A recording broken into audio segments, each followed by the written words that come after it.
El contexto cronológico y espacial de nuestra historia se sitúa en algún punto de la antigua Unión Soviética. Se trataba de un experimento que consistía en crear un modelo de supersoldado humano, capaz de resistir días e incluso semanas despierto, con evidente objetivo en la campaña militar. Los desafortunados sujetos de pruebas fueron 5 prisioneros de la Segunda Guerra Mundial que, ingenuos e ignorantes, aceptaron someterse al experimento a cambio de su ansiada libertad. Los prisioneros fueron encerrados en una cámara en la cual se les suministraba un gas químico que los mantenía despiertos.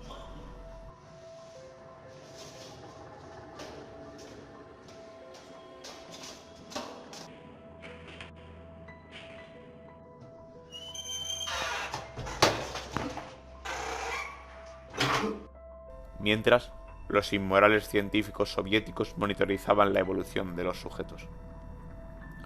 Se observaron extraños comportamientos en los desgraciados, desde paranoias hasta comportamiento antisocial, pasando por episodios de locura.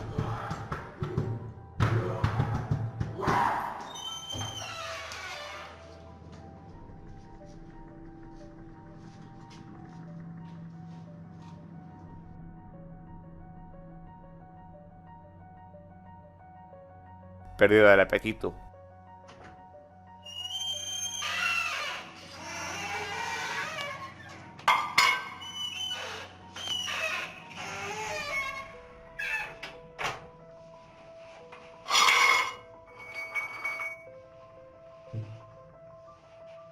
y autolesiones.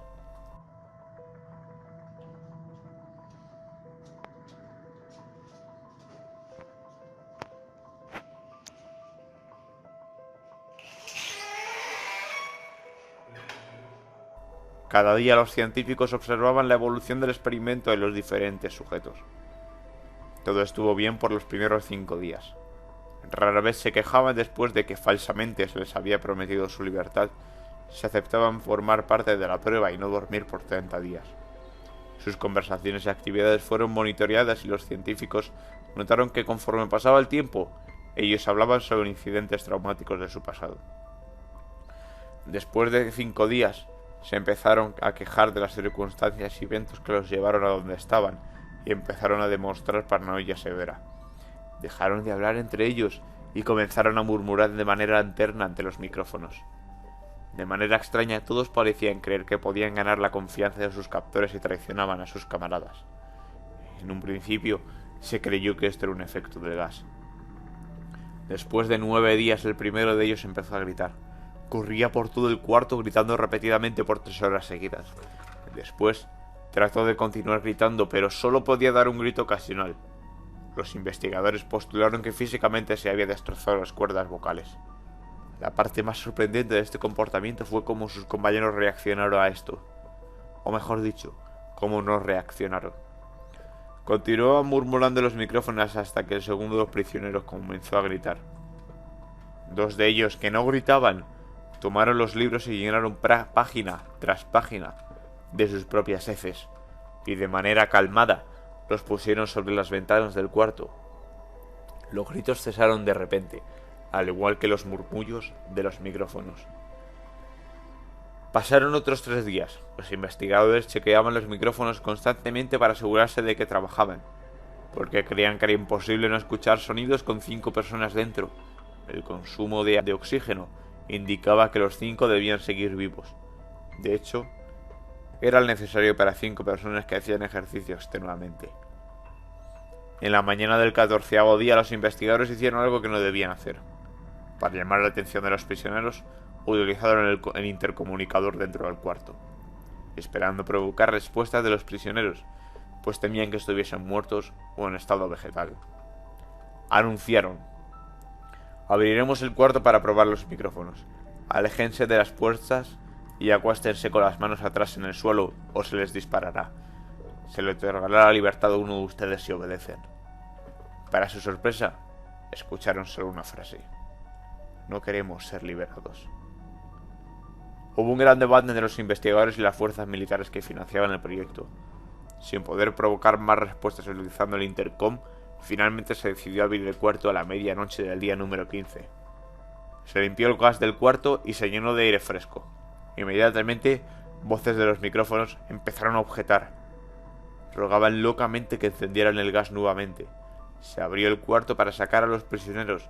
Gritaron más fuerte que nunca, al igual que los soldados, cuando vieron lo que había dentro. 4 de los sujetos aún seguían vivos. Las raciones de los pasados 5 días no habían sido tocadas. Había pedazos de carne de las costillas y pantorrillas del sujeto muerto colocadas dentro del drenaje del centro del cuarto, bloqueándolo, permitiendo que 4 pulgadas de agua se acumularan en el suelo. Los 4 sobrevivientes también tenían pedazos de piel y carne arrancada de sus cuerpos. La destrucción de tejidos y la exposición de huesos en la punta de sus dedos indicaba que las heridas fueron infligidas por las manos y no con los dientes, como era de suponerse. Al examinarlos, se descubrió que la mayoría de las heridas fueron autoinfligidas. Los órganos de detrás de las costillas fueron removidos, mientras que el corazón, los pulmones y el diafragma seguían en su lugar. La piel y la mayoría de los músculos pegados a las costillas fueron arrancados. Exponiendo los pulmones, el tracto digestivo de los 4 sujetos podía verse trabajar, digiriendo comida. Rápidamente se hizo aparente que estaban digiriendo su propia carne, y que ellos la arrancaron y se la comieron en el transcurso de los días. La mayoría de los soldados eran fuerzas especiales rusas en las instalaciones, pero aún así, muchos se negaron a regresar al cuarto para sacar a los prisioneros. Estos, sin embargo, insistían a gritos que los dejaran dentro y de manera alterna rogaron y demandaron que se encendiera el gas nuevamente para evitar quedarse dormidos. Para sorpresa de todos, los sujetos pusieron una resistencia feroz durante la extracción. Un soldado ruso falleció cuando un sujeto le mordió en el cuello. Otro fue gravemente herido cuando otro de los prisioneros le mordía la arteria femoral y los testículos. Otros 5 soldados perdieron la vida, si cuentas a aquellos que se la quitaron en los días siguientes.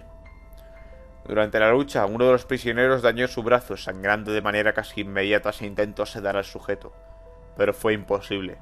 Se le inyectó más de 10 veces la dosis humana de morfina, y aún así, luchó como un animal rodeado, rompiendo las costillas y un brazo del doctor. Se veía latir su corazón al máximo por 2 minutos, mientras se desangraba, y continuó gritando por más de 3 minutos más, atacando a quien se le acercara repitiendo la palabra más una y otra vez, cada vez más débil, hasta que cayó en silencio. Los otros 3 supervivientes fueron inmovilizados fuertemente y llevados hasta las instalaciones médicas.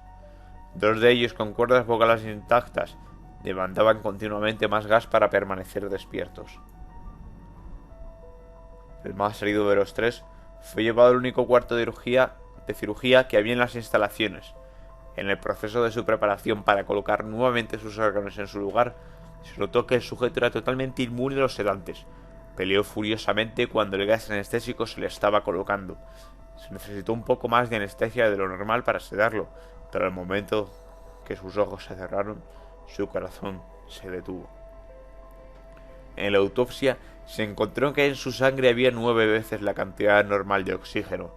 También se rompió 9 huesos en la lucha para no ser controlado. El segundo superviviente era el que primero gritó del grupo. Con sus cuerdas vocales destruidas, él no pudo objetar la cirugía y solo reaccionaba agitando violentamente la cabeza en desacuerdo cuando se le administraba el gas anestésico. Afirmó con la cabeza cuando alguien le sugirió hacerle la cirugía sin anestesia, y no reaccionó durante la misma, que duró 6 horas, en la cual se intentó reemplazar sus órganos abdominales y cubrirlo con lo que quedaba de su piel. El cirujano afirmó que era médicamente imposible que el sujeto siguiera con vida. Una enfermera aterrada que ayudó en la cirugía comentó que la boca del paciente formaba una sonrisa cada vez que sus ojos se encontraban. Cuando la cirugía terminó, el sujeto miró al cirujano y empezó a hacer sonido fuertemente como tratando de hablar. Asumiendo que esto era de gran importancia, el cirujano le entregó un papel y una pluma para que el paciente pudiera comunicarse. «Sigue cortando», escribió. Se le hizo la misma cirugía sin anestesia a los otros dos sujetos. Se les tuvo que inyectar un paralítico, pues ellos reían constantemente, y les era imposible realizar la operación. Una vez paralizados solo podían interactuar con sus ojos. En el momento en que pudieron hablar nuevamente, exigieron una vez más el gas estimulante.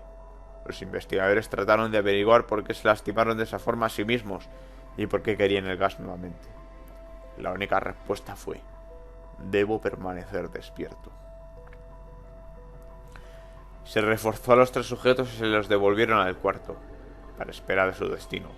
Los investigadores, enfrentándose a la furia de sus benefactores militares por haber fallado las metas del proyecto, consideraron dar eutanasia a los prisioneros. El comandante, un ex KGB, vio potencial y en su lugar decidió ver qué pasaría si ponían el gas nuevamente. Los científicos se negaron rotundamente, pero al final tuvieron que aceptar. En preparación para ser sellados nuevamente en el cuarto, los sujetos fueron conectados a un monitor EEG. Para sorpresa de todos, los tres dejaron de pelear en el momento en que se dieron cuenta de que los regresarían al gas. En ese instante, era obvio que los tres estaban haciendo un gran esfuerzo por mantenerse despiertos. Uno de los prisioneros estaba murmurando una canción. El sujeto mudo peleaba con sus ataduras de la piel, y el tercero mantenía su cabeza en la almohada y parpadeaba rápidamente. Siendo este el primero al que se le puso el EEG, la mayoría de los investigadores monitoreaban sus ondas cerebrales con sorpresa. Eran normales la mayor parte del tiempo, y algunas veces apareció una línea recta de manera inexplicable. Parecía que repetidamente sufrían de muerte cerebral. Mientras analizaban los datos, una enfermera notó que los ojos del sujeto se cerraron. Sus ondas cerebrales cambiaron inmediatamente por las del sueño profundo. Luego se pusieron rectas y de manera simultánea su corazón se detuvo. El único sujeto que quedaba que podía hablar comenzó a gritar para que lo encerraran en ese momento. El comandante dio la orden de sellar el cuarto con los dos prisioneros dentro junto con tres de los científicos. Uno de los tres inmediatamente tomó un arma, abrió fuego contra el comandante, matándolo de un tiro entre los ojos. Después apuntó al prisionero mudo y le voló el cerebro. Apuntó al prisionero que quedaba vivo, mientras que los demás investigadores escaparon del cuarto. «No me encerrarán con estas cosas». «No contigo», le gritaba el prisionero que estaba atado en el camastro. «¿Qué eres?», demandó. «Necesito saber». El prisionero sonrió. «¿Tan fácilmente te has olvidado de mí?», el prisionero preguntó. «Somos ustedes. Somos la locura de que está encerrada en todos ustedes, rogando por libertad en cada momento de tu vida, desde lo más profundo de tu mente. Somos aquello de lo que te escondes en tu cama todas las noches. Somos lo que duermes y silencias y paralizas cuando te vas a tu cielo nocturno, donde no te podemos alcanzar». El investigador hizo una pausa, apuntó al corazón del prisionero y disparó.